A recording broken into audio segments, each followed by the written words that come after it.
novembre marque la journée internationale des enfants de la rue. Pourquoi ils y sont? Les victimes pointent du doigt la maltraitance. Des témoignages poignants, vous les entendrez dans ce journal. La Côte d'Ivoire a interdit, vous le savez, la production, la vente et la consommation d'alcool en sachet. La phase de répression a démarré, plus de 10 tonnes de marchandises déjà saisies. Fidel Castro est mort. Le Conseil d'État décrète 9 jours de deuil national pour le père de la révolution cubaine. Bonsoir à tous et merci de vous informer. Sur RTI2, le journal est décalé en raison du football. Tournoi de l'UEMOA, Côte d'Ivoire, Niger, 0 but partout. Mali-Togo, 1-0 pour le Mali. Tout petits et fragiles, des enfants livrés à eux-mêmes et qu'on retrouve errant tard dans la nuit. En effet, ils sont de plus en plus nombreux à choisir la rue comme domicile. Prostitution, drogue et vol, leur quotidien.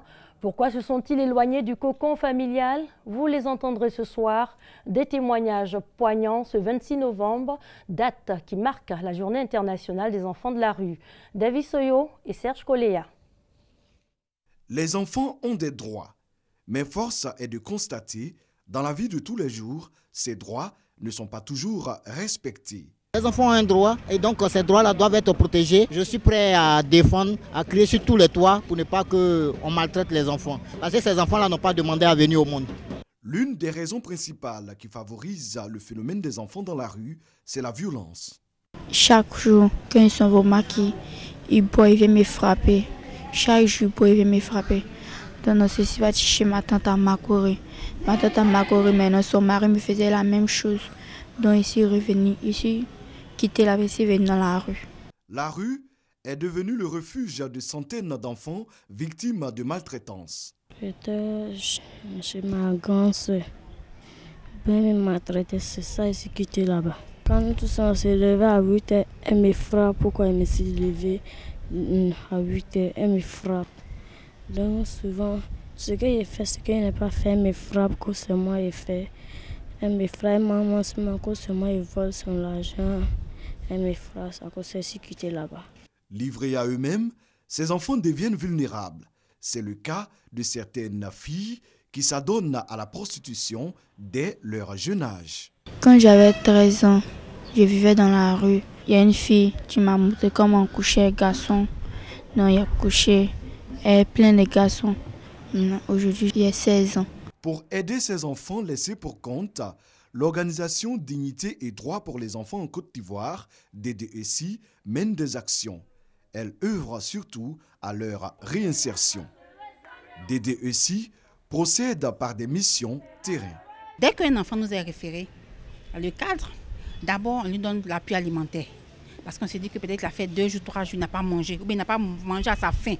Donc on lui fait un bon repas copieux et après comme ça, un kit sanitaire, c'est-à-dire drap, brosse à dents, tout, pour qu'il soit installé avec un lit, une literie.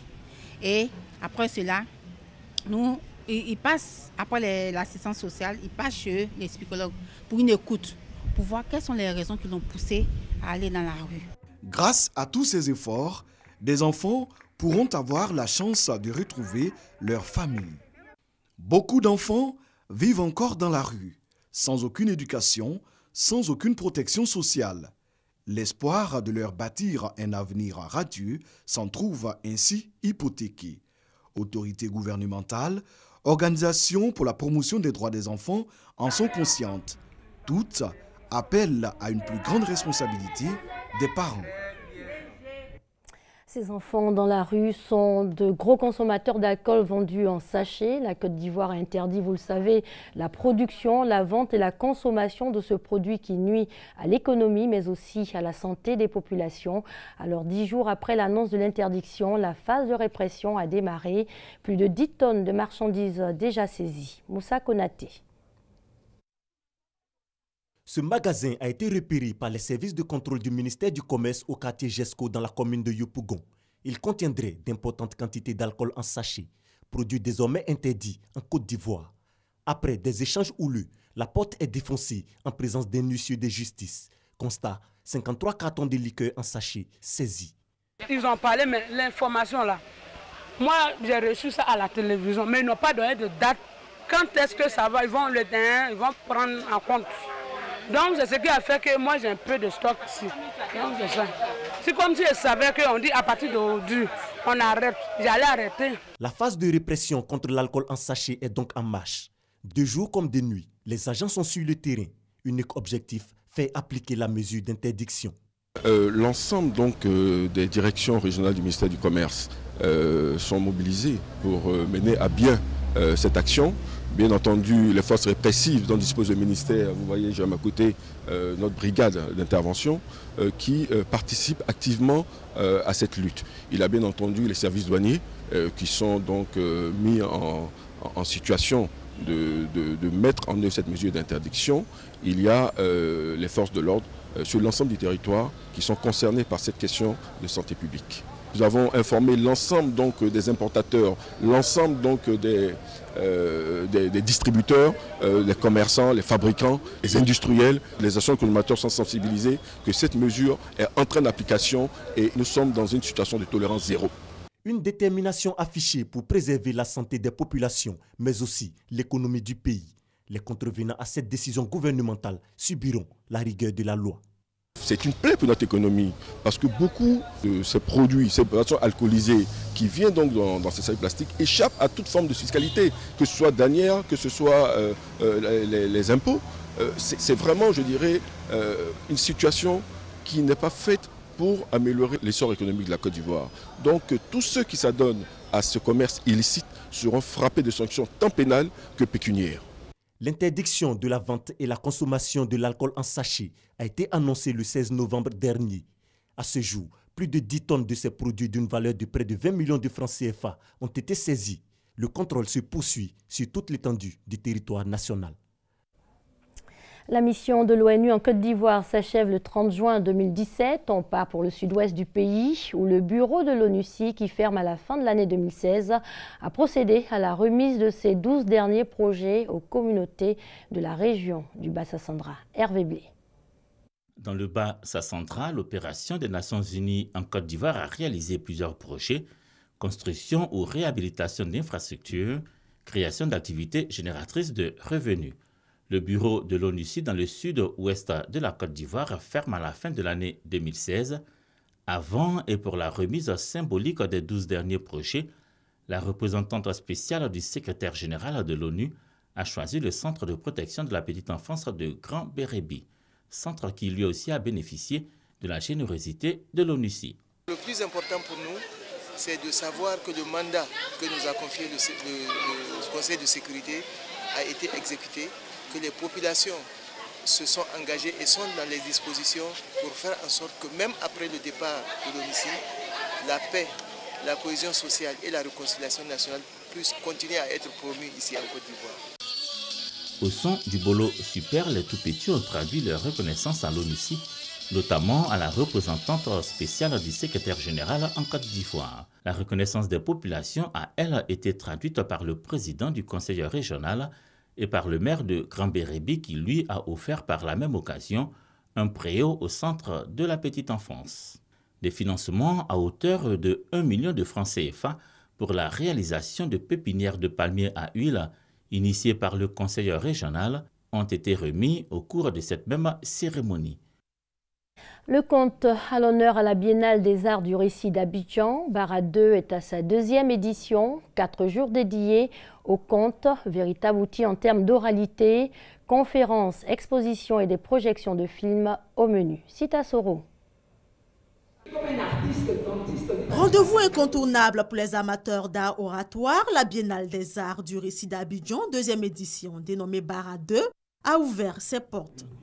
Avec pour thème conte et développement, mythe ou réalité, Bara 2, qui signifie également travail en langue malinké, se veut un événement pour la promotion du conte en Afrique. Être conteur, on peut en faire son métier. Bara est là pour fédérer toutes les actions que nous avons menées depuis la création de notre compagnie, ateliers de formation, spectacles de contes, collectage, écriture, parce que nous disons que l'oralité est une grande richesse. Le Cénac est chargé de faire la promotion et la diffusion des arts vivants, parmi lesquels nous comptons le conte.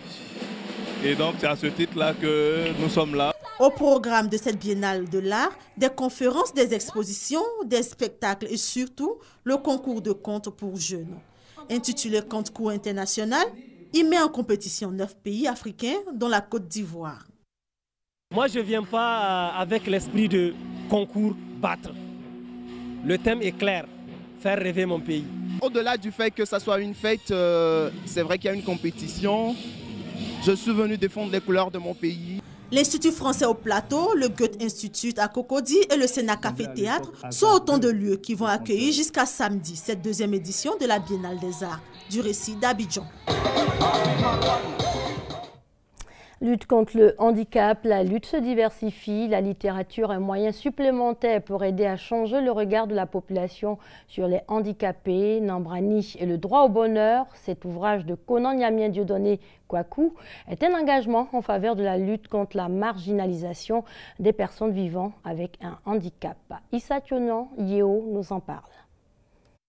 Un ouvrage pour changer le regard de la société sur les personnes portant un handicap. L'auteur Conan Nyamien Kwaku se veut un défenseur de cette catégorie de personnes. À travers son livre Nambrani et le droit au bonheur, il montre l'importance sociale. Les personnes handicapées, malgré leur situation, peuvent apporter de bonnes choses à toute l'humanité entière. Il ne faut pas du tout les rejeter, il faut les accepter comme ils sont, il faut les aider, il faut user d'une certaine discrimination positive à leur endroit pour pouvoir promouvoir leur bien-être. Difficulté de s'insérer dans le tissu social, victimes de discrimination de tout genre, moquerie, les personnes handicapées subissent un préjudice moral sans précédent dans la vie. Pour le critique, cet ouvrage témoignage peut changer la donne.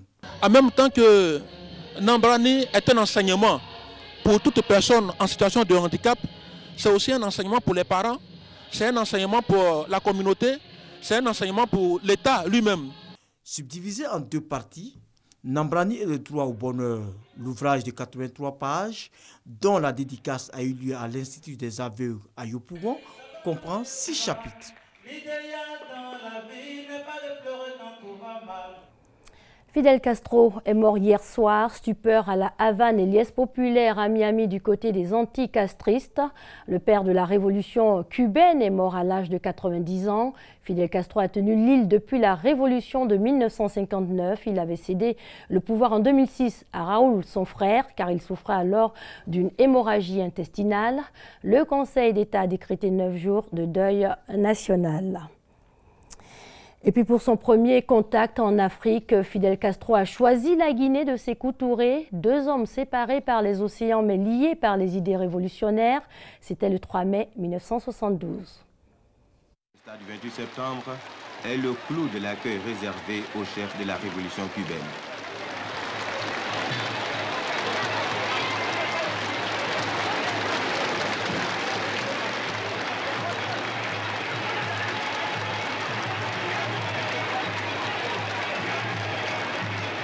L'éléphant est entré en ville, chantent les militants.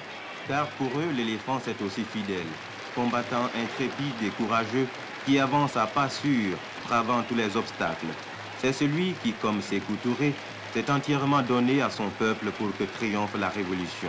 En lui, le peuple de Guinée se reconnaît, l'incarnation de la foi révolutionnaire, de l'amour et de l'amitié sincère.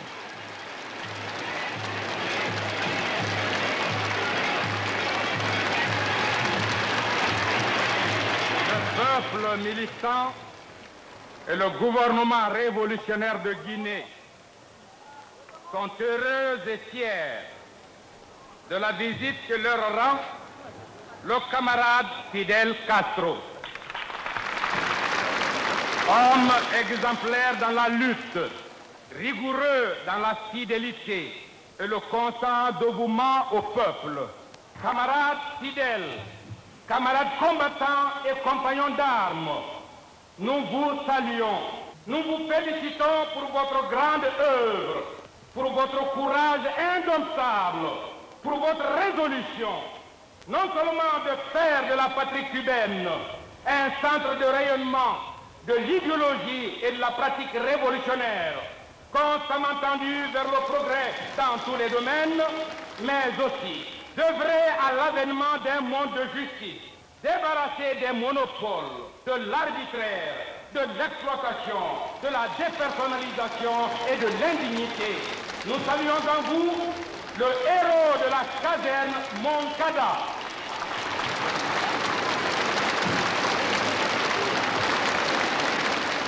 Queridos camaradas de Guinea, Chers camarades de la Guinée, me duele no poderme expresar en el idioma de ustedes. ça me fait de la peine de ne pouvoir m'exprimer dans votre propre langue. Une page se tourne donc pour Cuba. Fin de cette édition. Excellente soirée sur les antennes de la RTI, la marque du service public.